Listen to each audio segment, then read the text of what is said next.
I thought I needed the expensive watch, and when the first expensive watch didn't do it, well, of course, I need to have more than one. I can't wear the same watch every day.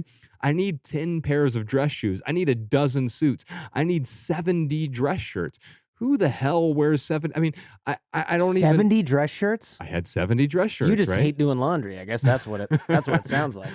Special thanks to our sponsor, Glenfiddich Single Malt Scotch Whiskey. You've heard me talking about Glenfiddich. We've got their stag icon right there on the show art. Glenfiddich's got a new body of work that aims to challenge the notion of what it means to be wealthy and live a life of riches. Glenfiddich believes that beyond the material, a life of wealth and riches is about family, community, values, and fulfilling work. These are the values that led Glenfiddich to become the world's leading single malt Scotch whiskey. This week's guest, Joshua Fields Millburn, exemplifies these values, and you'll find out why later on in the episode.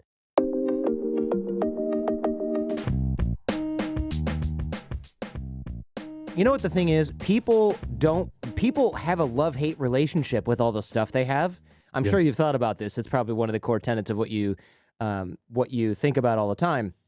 But people really do have a love-hate relationship with all of the items in their house. And I recently moved into this new house, like in the last year. We had a storage unit for some of the stuff. And I will tell you, I thought of you guys when I was unpacking that storage unit, because when we unpacked it, I went, hey, what's in this box? And my wife said, I don't know. It says plates. And I said, but we have plates. Do you feel like we're short on plates? And she's like, no.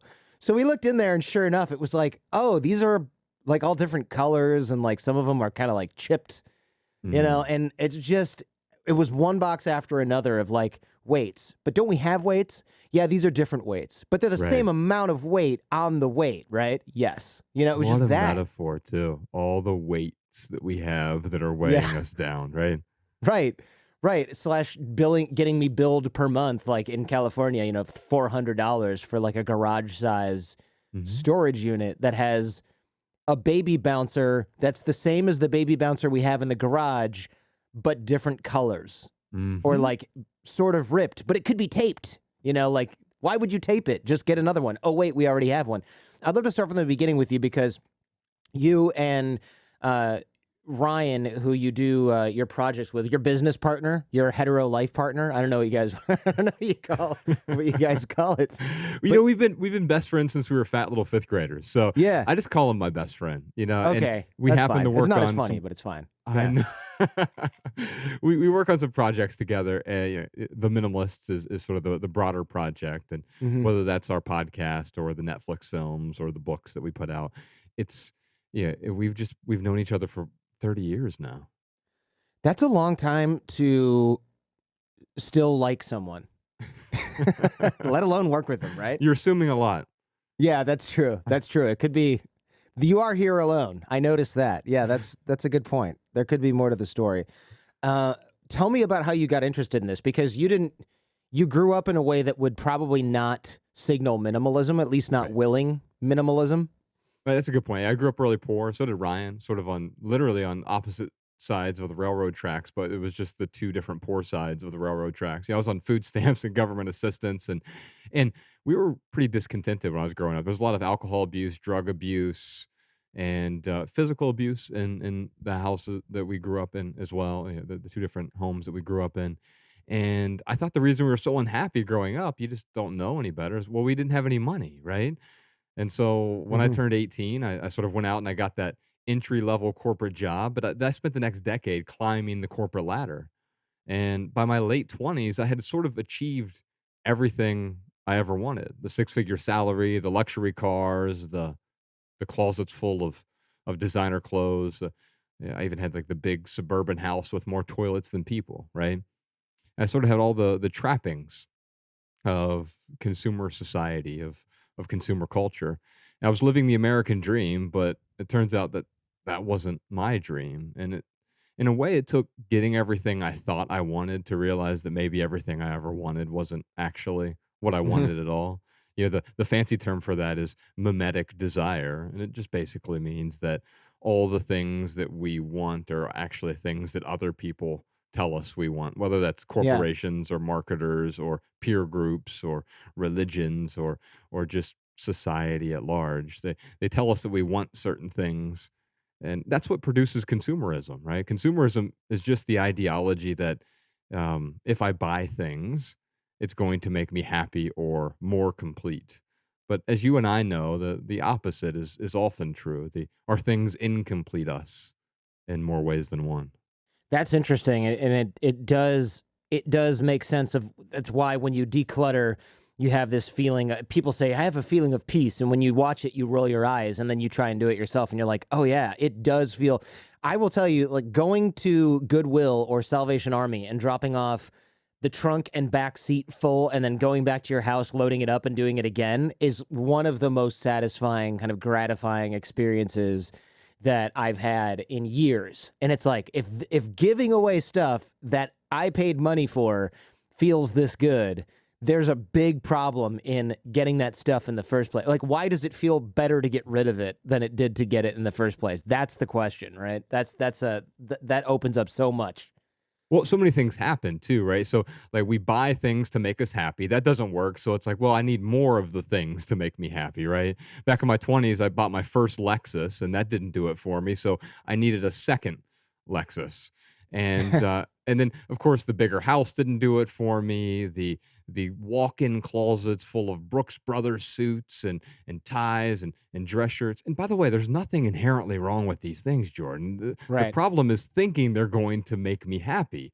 It's that whole pursuit of happiness thing. Happiness can't be pursued, it can merely be uncovered. And so when I was buying all these things, it was like, oh, well, that's not making me happy. I guess more will make me happy. And if that doesn't do it, then maybe more, even more will make me happy. And then the other side of that, though, and we have to be careful with this because letting go doesn't bring you everlasting bliss either. It simply makes room to figure out what is important. So quite often people will come to us or they'll call into the Minimalist podcast and they'll say, "Hey, I started decluttering and I felt like good at first, but how come I got rid of all my excess stuff and I'm not just happy all the time now?" Mhm. And it's like, Yeah. well, isn't that the same thing? That's like a different kind of consumerism. It's the constant letting go. There's even a clinical term for this. It's Spartanism. And so Oh, people, really? It's the yeah, opposite of materialism? Is that it's the what that opposite of is? hoarding, really. Hoarding, Uh, okay. yeah, and so there are 5 stages of hoarding. I'm sure we could talk about that, but Yeah. we all know what the hoarders are that we see on our TVs. Those are stage 4, stage 5 hoarders. They have, just entire houses full of stuff. But most of us in the Western world are at least stage 1 hoarders. We have problems letting go of our excess stuff. We have problems letting go of the things that aren't adding value to our lives. We still cling to those things. But the other side of that is they're Spartanists who can't hold on to anything. And it starts with the stuff, and they barely own anything. They're unable to hold on to things. But then it materializes in their relationships and their careers, and they you find it's like a lot of people who are addicted to self sabotage. They have this sort of Spartanist side of things. They're both OCD in terms of the OCD spectrum, obsessive compulsive disorders. Some people can't let go, some people can't hold on. And really, minimalism allows us to identify what are the things that are appropriate to let go of and what is appropriate for me to hold on to. Because minimalism isn't about depriving myself. We're not the Mhm. deprivationists. People often think, maybe you're a monk or you're an ascetic if you're a Yeah. minimalist, but that's not really it at all. If you come to my house, it's not like I own nothing. Everything I own serves a purpose or it brings me joy, and the excess stuff is out of the way.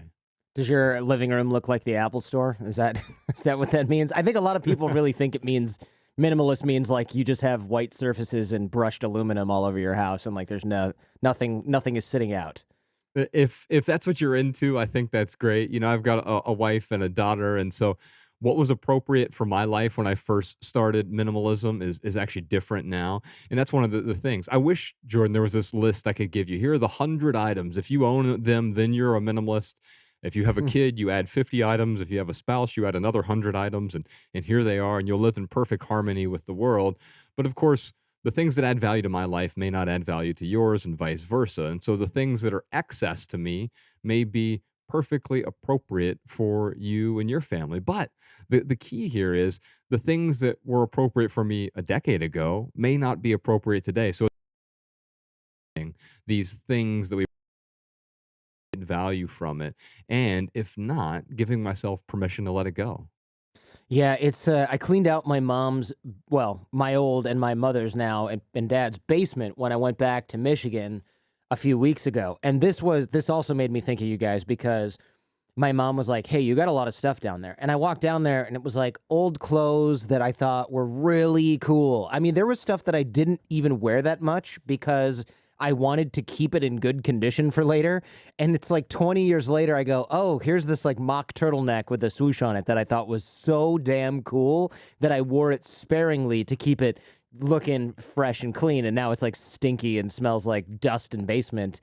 And my mom had kept all of my school, you'll relate to this, had kept all of my schoolwork from like age kindergarten, kindergarten to probably seventh grade or sixth grade or something like that. And it was just like, so I opened this box and all these pieces of tissue paper fly out and little like bits of, it just smells like crayons, when you open it because it's hundreds of pages of scribbles and drawings that say like mom on it or something. And it was cute, but why keep it, right? Because it is hard to let that stuff go because there's sentimental value there, but it's actually the material item is not doing anything, not doing anything. And so I didn't quite know how to handle it. So what I did is I took photos of everything and then I threw it away. So I have You do digital exactly clutter what now. yeah, you did exactly what I often recommend. It's the same thing I did when my mom died. That's how I stumbled into minimalism was I had to go down to Florida to start dealing with all of her stuff. And I realized very early on there was no dealing with it. I actually had to do something with these things, right? And as you mentioned, everything sort of was imbued with sentimental value. Now, Mhm. nothing's inherently sentimental, right? And the things that are sentimental to you, I'm going to look at those and say, I don't want those at all. So why is something sentimental? It's because we tell ourselves that our memories are in our things. Your mom held on to all those drawings and paperwork because she was holding on to the memories they represented, right? She was holding on to a piece of you. But of course, you were never inside those boxes, right? Right. And so you can keep those boxes for years or decades. There's no memories inside those boxes. Our memories aren't in our things. Our memories are inside us. Now, of course, sometimes our things, as you just mentioned, our things can trigger the memories inside us. So, instead of just holding on to all the things, you can take photos of any of those things that you want to let go of. And, by not selfishly clinging to the excess stuff, a lot of people can still get value from it. Maybe not your seventh grade math homework, but Right. there are a lot of things that we own. The average American household has 300,000 items in it. Oh And I think God, that who did that research? That's a horrible project. I Can you know, right? imagine? Just going around counting people's Oh, stuff, right? Now, terrible. and wouldn't it be wonderful if all those things are bringing us happiness, contentment, joy, tranquility, bliss, but they're doing the opposite. They're causing debt, stress, anxiety, overwhelm, and they're getting in the way of the things that are actually important. Here's a weird paradox of minimalism. As a minimalist, I own far fewer things, obviously, but I actually get much more value from my things than before I was a minimalist, and all of my things were watered down with a bunch of useless trinkets that were just getting in the way. A lot of times, on your podcast and in your documentaries and things like that, you mention in your books, you mention that having stuff causes anxiety, and I think everyone kind of knows that. But also, why is this? Because it doesn't really make sense that me having a lot of stuff. Why wouldn't I just feel prepared for any particular occasion or occurrence if I have a lot of stuff? Why does it? Because it does make me feel weird having it. It's almost like it's not the natural state of things for humans to have so much crap, and so there's some sort of evolved desire to not have. I feel like it's taking up psychological space, but I don't quite understand why. Have you looked into this at all? Absolutely. So our material possessions are a physical manifestation of what's going on inside us. So we start dealing with that external clutter. It's if there is external clutter, it's because there's also a lot of internal clutter, mental clutter, emotional clutter, spiritual clutter, relational clutter, right? Career clutter, calendar clutter, all of these other areas in our lives. And what do we try to do? We try to pacify ourselves with the things. It's not even the things that are making us anxious. It's our expectations. Our happiness, your happiness, my happiness is moderated by my expectations. And so we expect the things to do something for us. But of course, the thing we want is never the thing we want. It's not about acquiring the physical object, the material possession. It's about that feeling we think it's going to give us. And here's the pernicious part about it, it actually does give us that feeling up front. And we prize that feeling. We value that feeling, that burst of pleasure, but we mistake that pleasure for well-being. But and then so we discount all of the other negative feelings it gives us in the aftermath. We don't really think about the cost of our things. Like if you go to the store and the thing you want to buy is $100, you say, "Oh, the price of the thing's $100," right? But there's all these additional costs, like storing the thing, as you mentioned, having a storage locker for our things, or having a larger house or more space to we sort of have these basements. They're really just mausoleums of stuff, So right? yeah, good word. Yeah, it And, really and is a mausoleum. Like, here's everything I wore in middle school. What are you doing? Why is this still here? Right, and Yeah, then we try to organize the things. Organizing is actually the problem. You can go to yeah. the Container Store and buy all these clutter coffins, right? Because that's what Hmm. they are as well, and we bury our things in these clutter coffins, and yes, we've become well-organized hoarders. Well, the easiest way to actually organize your stuff is to get rid of most of it, and that really starts with letting go of the expectation that these things are going to make me happy or complete. Yeah, I really do enjoy this, and I was dreading cleaning the basement for literally years because I thought it was going to take so much time and be really hard to let go of stuff. I think I cleaned out hundreds and hundreds and hundreds of items in less than 8 hours, spread out over 2 days with my mom. It was actually quite fun. We went out to lunch, we went out to dinner. She was thrilled to get rid of all this nonsense. Or I think we went out to breakfast and dinner because we worked through the day. But it was like a really fun sort of trip down memory lane. And then it was like, let's get rid of everything. And she's like, okay, are you sure this is your old stuff? But it was like the whole thing was kind of like looking through a really nice 3D photo album, but you know that you never want to see those things again. Right? Because people go, well, I would never throw away all my old photos. This is like going on a time travel trip through those things, but you know that you never have to do it again. And if you really want the gist of like all of the good feelings, you just look at the photos you took of some of the things you got rid of that you will obviously never miss, like a stinky, moldy Mother's Day card from 1991, right? Or earlier. So it really is kind of an interesting experience, and cathartic isn't quite the right word for it because yes, it's cathartic, but it's also something you said about making room really did make a lot of sense, right? Because we're used to spending money to try and buy our way to happiness, like you said, with the expectations, and we do get that payoff up front, whether it's the newest iPhone or a second Lexus or whatever you were talking about right before with your luxury cars and your suits and ties.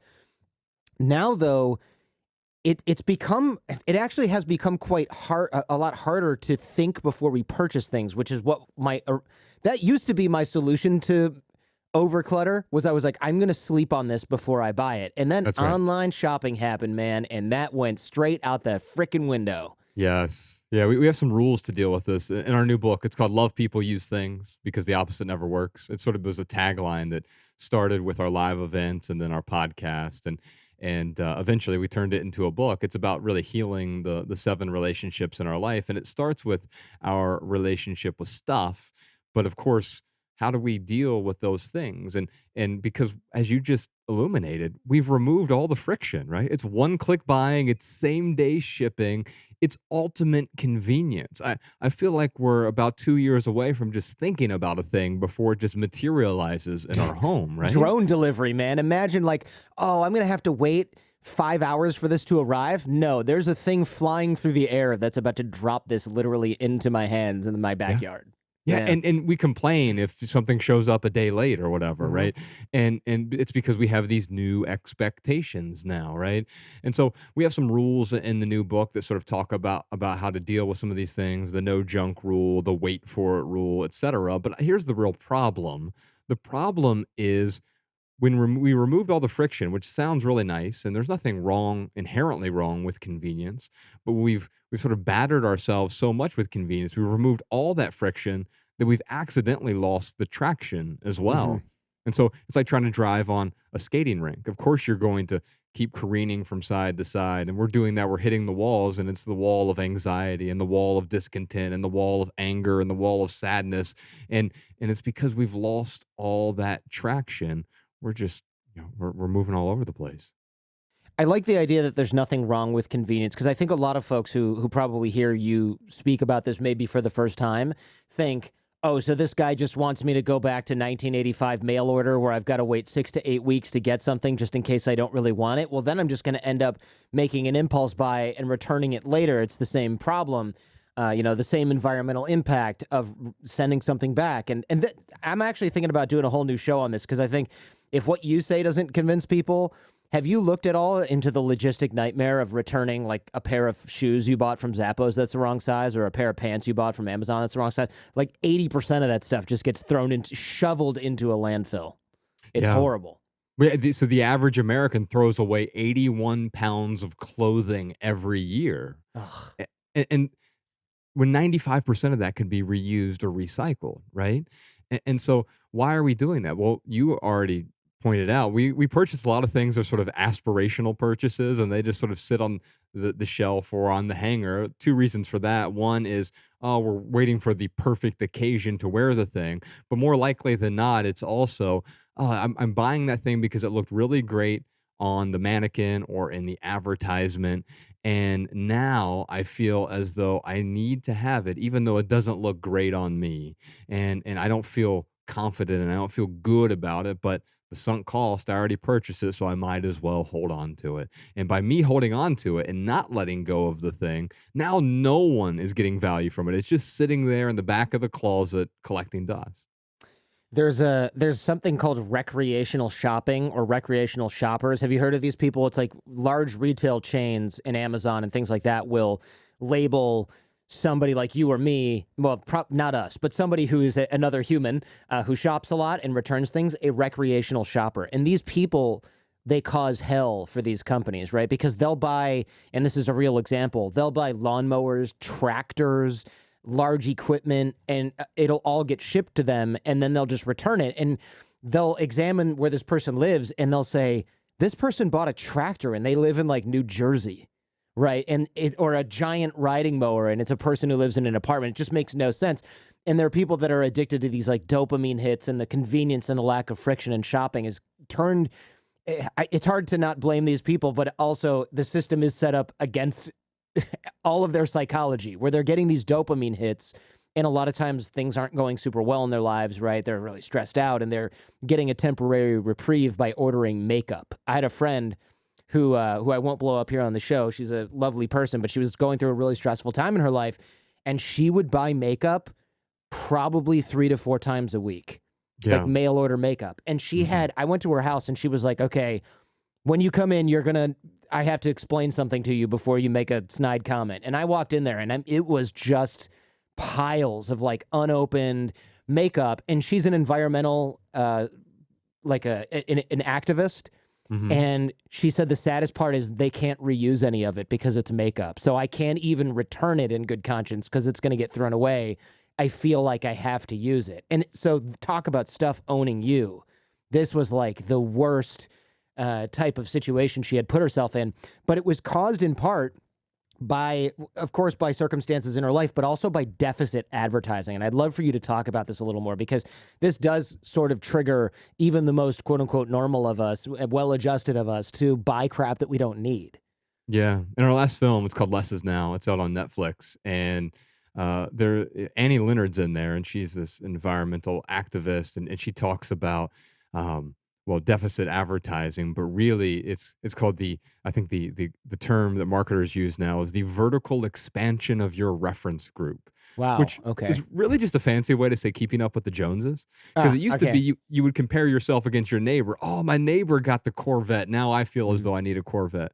Well, now you're comparing yourself against everyone you've never met because of your Instagram feed or the whatever, the ads on TV or in the magazine, etc. And whenever I do a live event, we're in the middle of this tour right now. And whenever we do a live event, I'll have people in the audience describe what a successful person looks like. Describe to me a picture of a successful person. And it's always the same thing. It's usually a guy with a suit, a watch, a nice car, possibly a boat, a big house. And so this is the idea of success. Well, where did we get that from, right? Nothing wrong with those things. I have a house, right? I have a car. Not I own a suit as well. And so I'm not saying that we need to get rid of these things, but understanding, oh, we've been sold this meme of in order to be a successful person, you have to be a particular kind of person. Well, Mm. that kind of success doesn't actually exist. This is just this is sort of an iceberg, and all we're seeing is the what's above the water here. But what's below the water? I made really good money in the corporate world, but I had almost $500,000 worth of debt. Oof. That's You a don't see lot, that. man. Yeah, it took me many, many years to pay that off, right? What Because was the debt from? That's like you can't. You gotta try to rack up debt like that. You know, you would think not so, to but take a swing at you, but like it's a yeah, lot of well, money. it doesn't happen overnight. I mean, there are some big purchases there. I had 3 luxury cars, right? Right. So I had 2 Lexuses, Lexi, I think is Lexi, the yeah. plural, and then I had, yeah, a Land Rover, and again, I'm sure they're all fine cars, right? But when you're paying 3 car payments, not to mention insurance, and you have to have, yeah, I had a 2.5 car garage. Tell I don't even know what the heck that means, right? What's a So half car? Bowflex and 2 cars. Got it. Yeah. Yeah, exactly. Well, here's the weird thing. So, nearly 40% of Americans can't fit a car in their garage. Guilty. But I have Yeah, gym equipment in there. It's a good reason. there you go. And well, the thing is, you're using the garage. They're not Right. actually using the No, it's a garage. storage unit. Yeah. Yeah, has turned into a storage unit, Yeah. right? And that's not to demonize them, but it's to understand, like, oh, I'm spending a whole lot of money on a whole bunch of things I don't need. You mentioned the sort of problem of, well, what do you call them? Recreational shoppers, Yeah, right? And that's the I think that's what like Walmart calls you when they know you're not going to keep the thing you order and they ban your ass from buying. yes. Yeah. And so the problem is that we are, to an extent, all recreational shoppers. So they did a study recently. 93% of teens rank shopping as their number one favorite pastime. Oh, that's so horrible to hear. Yeah. That's so horrible. And so, but and you can look at kids younger than them. You know, the average child in the Western world has nearly 300 toys, but plays with 12 of them each day. Oh my god.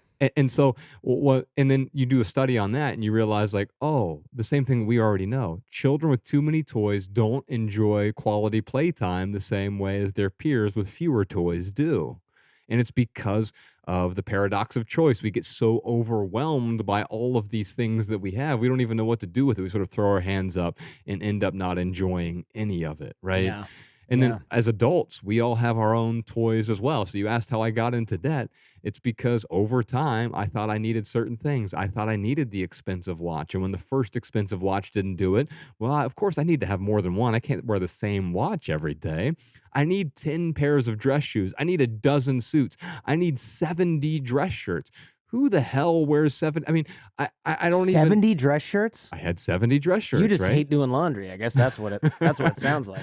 Well, yeah, the problem is the laundry day was a nightmare, right? You had to wash I need 70 3 shirts. washers. Yeah. Yeah.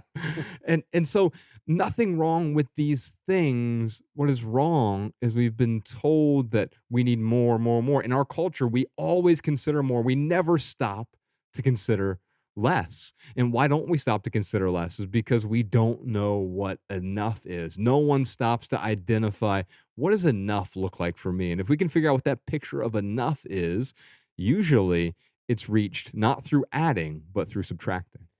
Yeah, there are hundreds of millions, or I would say just billions of dollars probably spent on telling us that we're not enough, right, through advertising.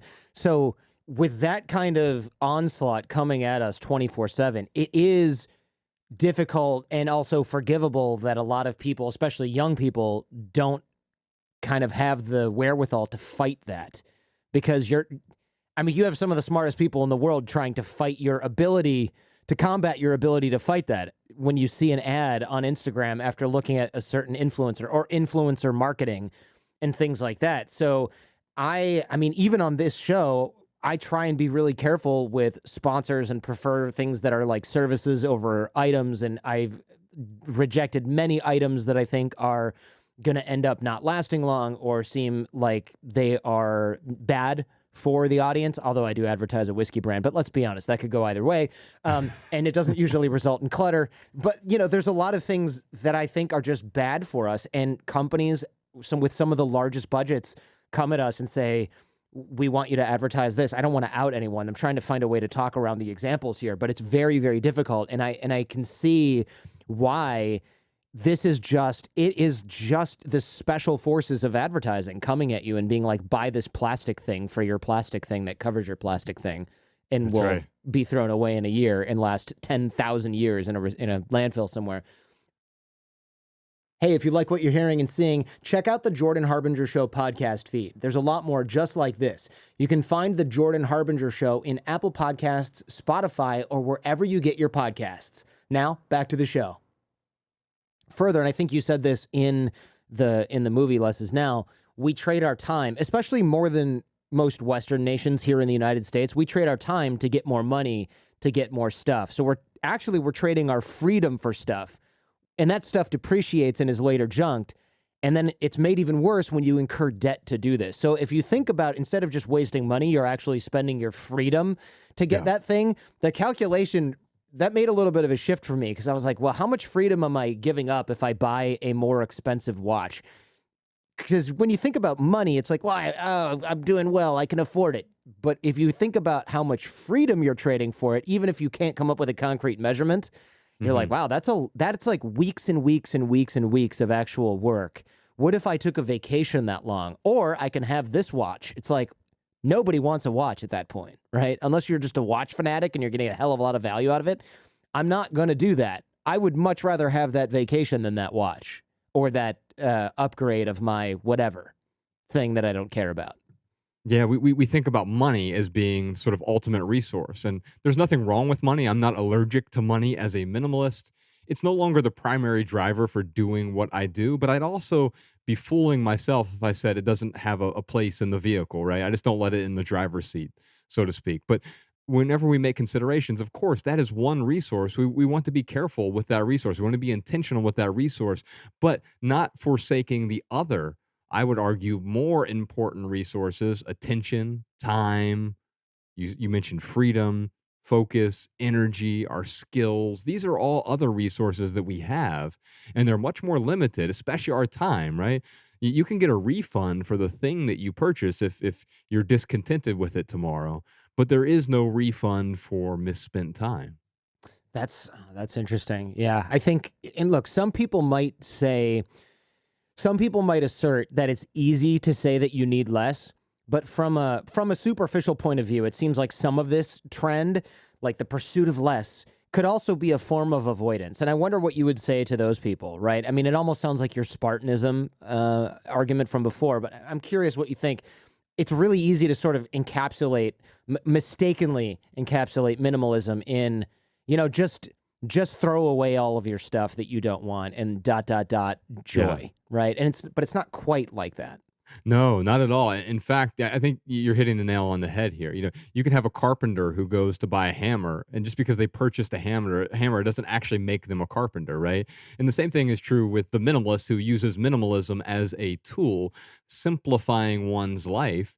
You can have that hammer and you can bludgeon someone with it.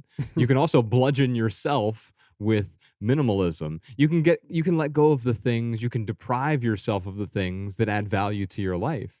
Everything you own can fit in one of three piles. It's either essential, it's non-essential but adds value, or it's junk.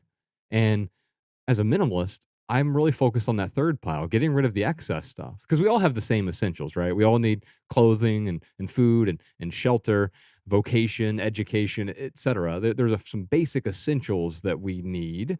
And then there are the non-essentials.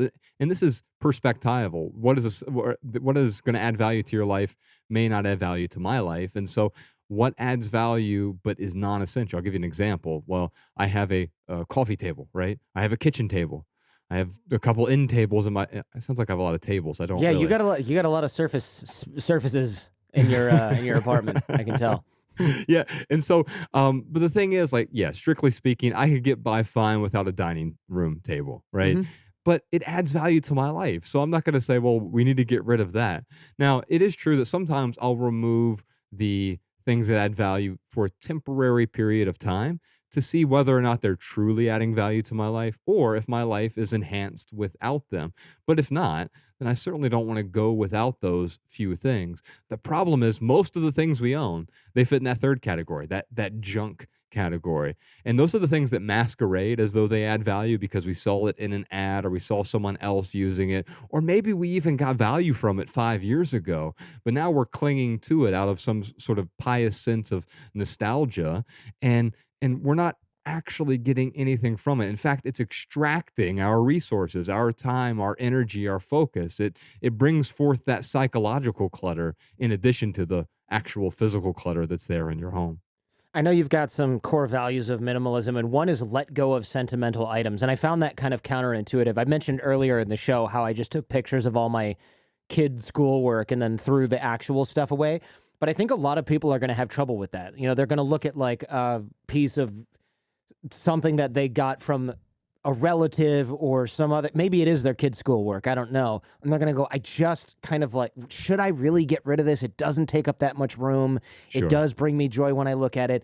Why do you think it's still important to get rid of that stuff at some level or in some occasions, I should say? Yes. Yeah. So letting go of sentimental items, but not necessarily all sentimental items. So here's the problem. If everything is sentimental, Then then nothing is, nothing. right? Yeah, Yeah. nothing's sentimental, right? And so that's what we do though. We impart sentimentality, which is just excess sentiment. I mean, you can look it up in a dictionary. Sentimentality just means that we have excess sentiment with respect to a thing.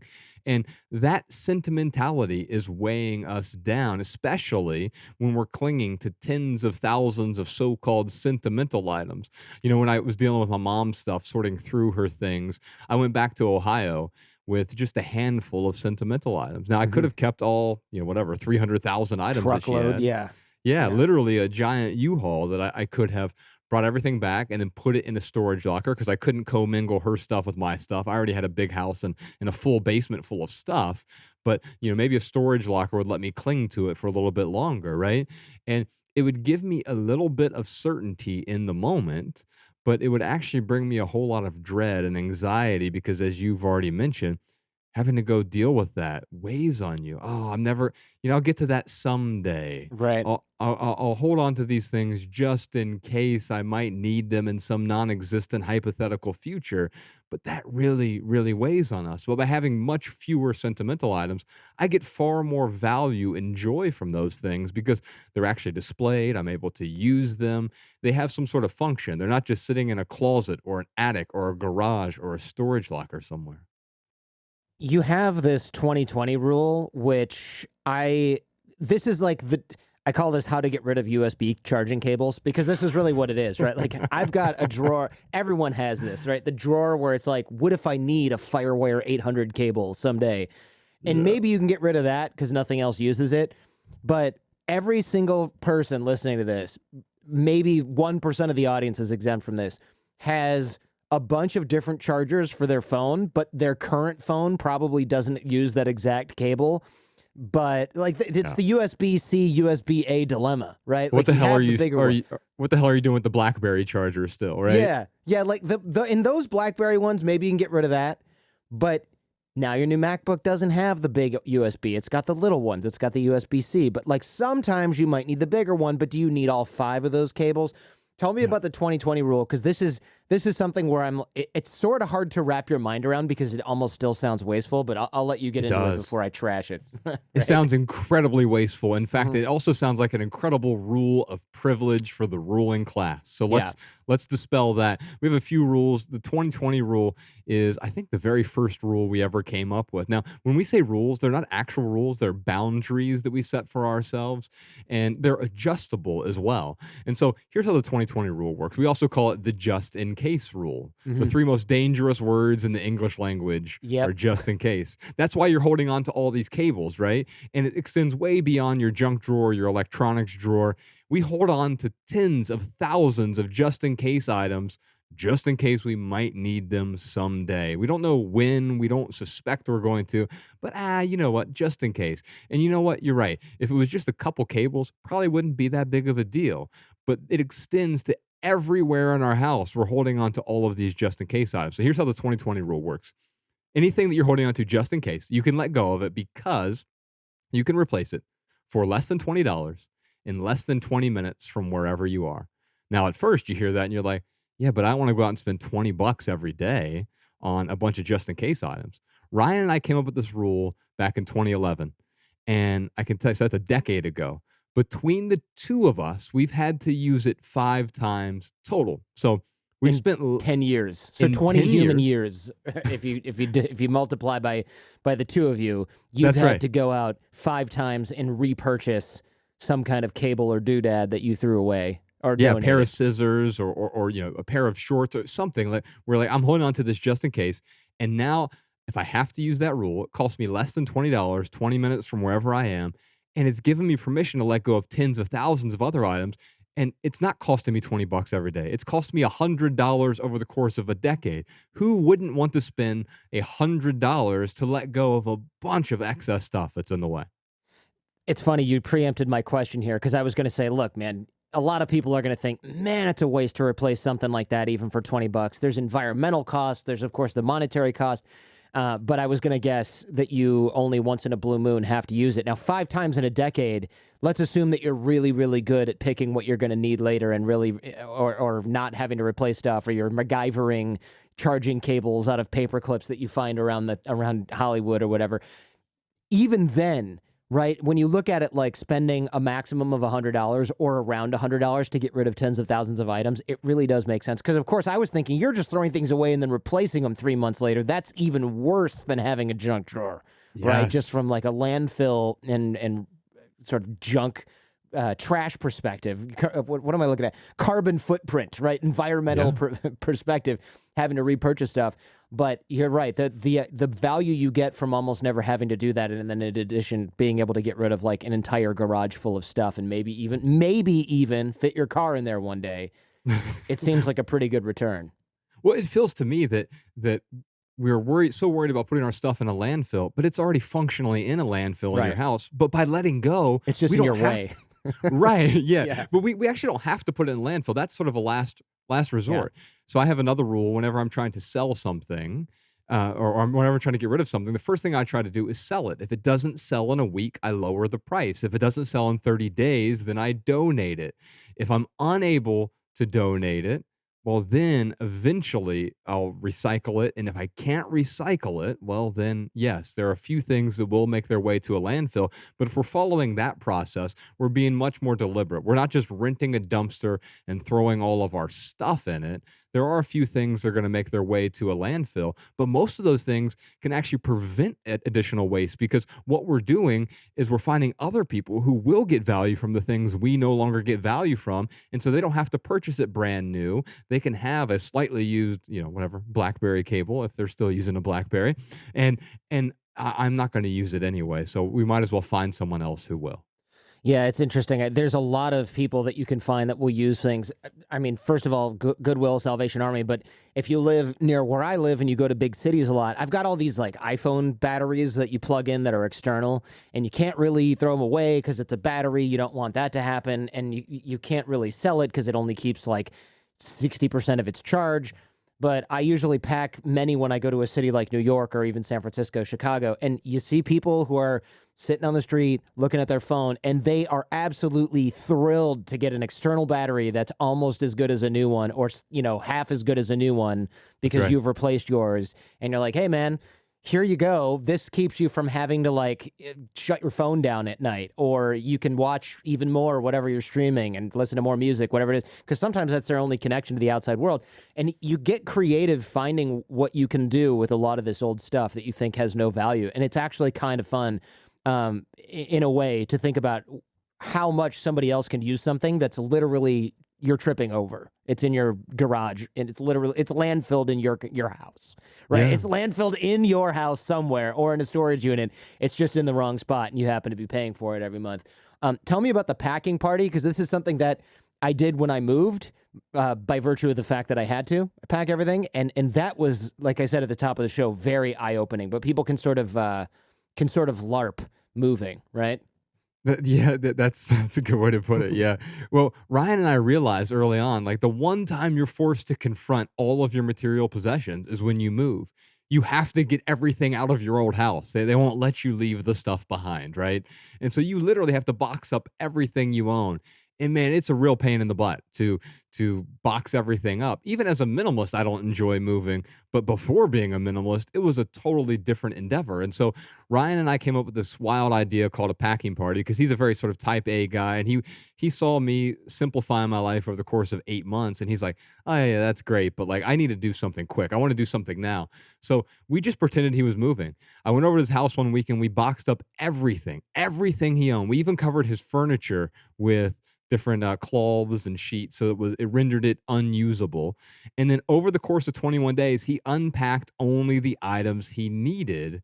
And we talk about this in the new documentary as well. We sort of did a reenactment of some of the packing party stuff. And so you can imagine that first night he unpacks a toothbrush and some clothes for work and some bed sheets in his bed and the furniture he actually used and maybe a toolkit the next day, only the things that he needed.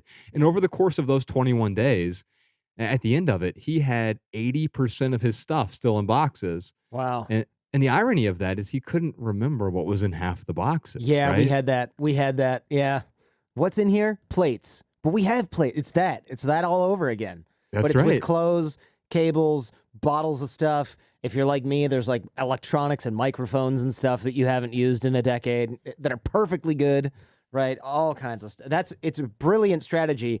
Most people will only have the kind of wherewithal to do this when they are actually moving.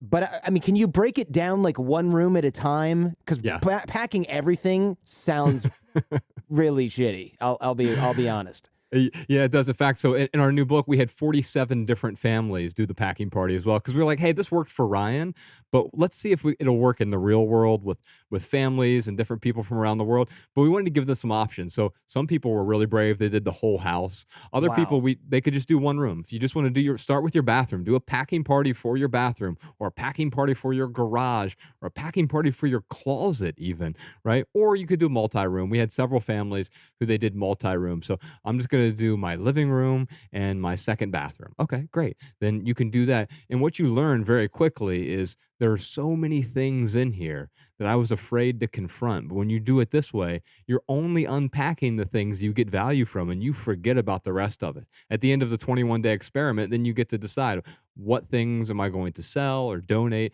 Ryan got rid of everything that was still in those boxes after 21 days. He sold or donated all of it. And that was really where the minimalists.com started, was with that 21-day journey. We started writing about that. Yeah, it seems like it would be, and you sort of touched on this before, a little bit addicting, right? Because you're like, what else can I get rid of? We had that when after we had moved and donated all this stuff, we're like, what else can we get rid of? And I was joking with my mom cleaning out the basement, what else can we get rid of? And she's like, oh, are you kidding? I'm making your dad do this next. So they're going through the whole house and getting rid of stuff. And it really is funny how many things you think, but I should keep this. And as you're going through it, you find I literally found Band-Aids that were from before I was born. And Wow. I opened one just to see if they were still good. And, spoiler, they're not. No, it Yeah, doesn't. it Like the sticky disintegrate. stuff dried up and got broken down years ago. So you just have this crispy, hard sort of paper bandage from 1978 that you can't use, even in an emergency. Yeah, some of this stuff just has to go. And, it's gonna, if you think about it like this, my mom said, you have to do this now because if we croak, you're going to have to do this alone and it's going to be kind of horrible. And that was sobering and I mean, you went through that, right? Yourself Yeah. with your own mom's stuff.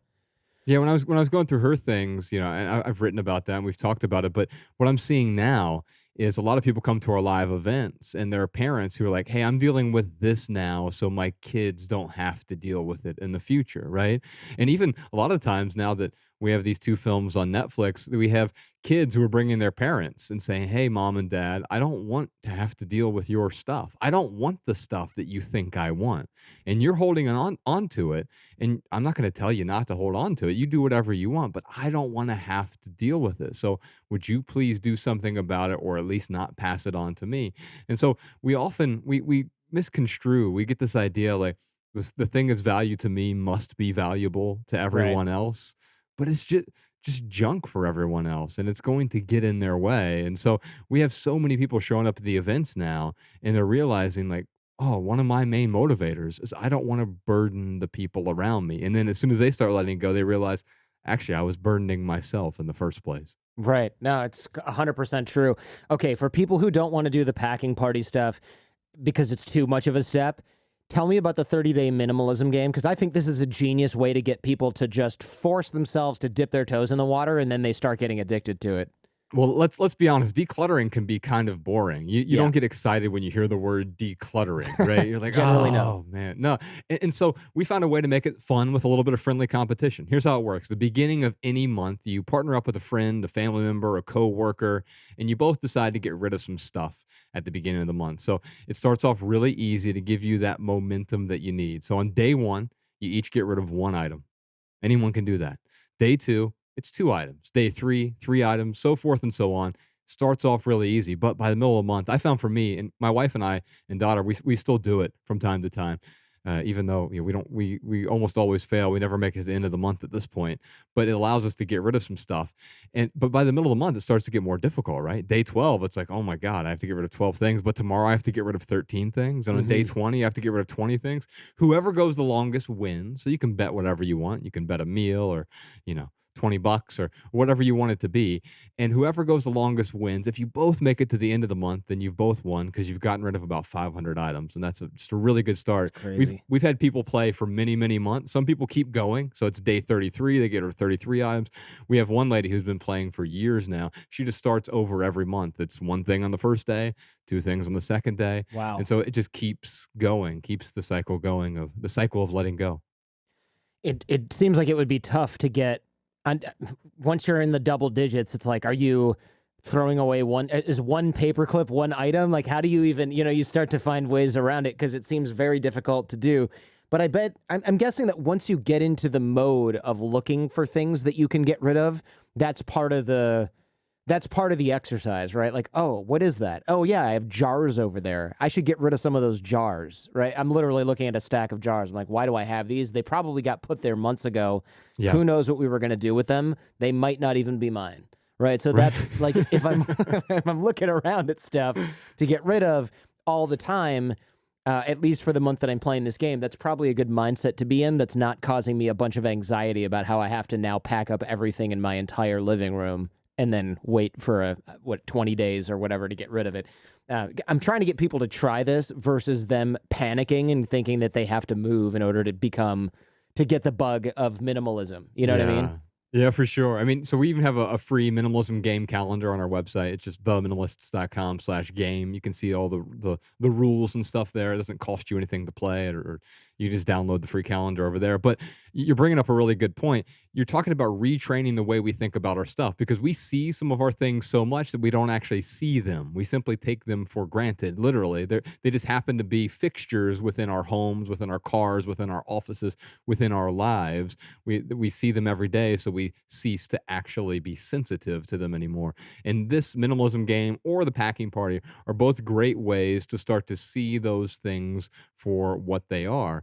And as we start to let go of those things, yeah, you can make up any rule you want. If you want a paperclip to be one item, fine. It's up to you. Or a box of paper clips could be one item as well, right? And so it's up to us to define that. But it's really about getting that momentum because at first we're so overwhelmed, we don't know where to start. We don't know how to let go of anything. And the key to the game is just start with one thing. If you let go of one thing and tomorrow you let go of two things, then you'll start letting go and it will become habitual in time. All right, this is solid, and I love the practicals, but I know that you've got this itch to do a philosophical kind of. You got your little monologue on letting go, man, and it wouldn't be a minimalist podcast. It wouldn't be a Joshua Fields Millburn podcast without letting you wax on about this. So take us home, man. Well, we're talking about what to do when we're talking about letting go, but letting go is actually not something that you do. Letting go is something you stop doing. You stop clinging to the excess stuff. You stop clinging to the toxic relationships. You stop clinging to the bad habits. You stop clinging to all of the things that don't serve you anymore.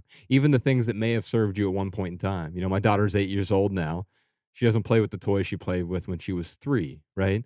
And yet we continue to cling to those things from a decade ago or 5 years ago or whatever. And so letting go isn't about simply decluttering or organizing our life. It's about understanding our attachment to those things and the absurdity of that attachment, how it's keeping us from being free, It's keeping us from being joyous and content and peaceful. All of these things actually get in the way of our tranquility. So letting go is not something you do, it's something you stop doing as soon as you stop the clinging. Joshua Fields Millburn, theminimalists.com. Thank you so much, man. This is a long time in the making. Sorry it took so long, but it was always great to have you on. It's good to see you. Good to see you, brother. Thanks so much.